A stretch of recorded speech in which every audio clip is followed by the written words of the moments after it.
Capsicum అన్నీ ఒక నిమిషం మనం వేగనియాలన్నమాట.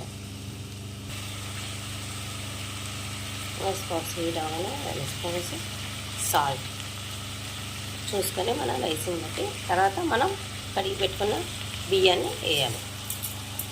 ఒక్క నిమిషం బియ్యం హీట్ రానియాలన్నమాట. ఒక్క నిమిషం ఇది హీట్ అవుతూ ఉండగా బియ్యం కొంచెం వేడి రానియాలన్నమాట. తర్వాత గరం మసాలా వేసేసుకోవాలి, బిర్యానీ మొదలు, తర్వాత వాటర్.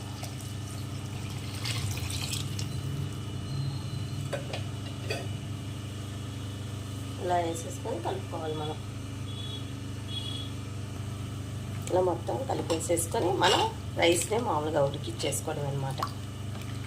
కలర్ఫుల్గా అనిపిస్తుంది కానీ అది ఉడికితే చాలా బాగుంటుంది.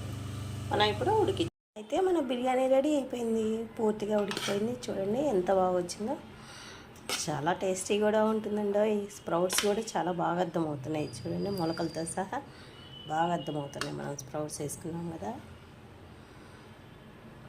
అలాగే నాకు కాంబినేషన్ పెరుగు చట్నీ. Take these friends.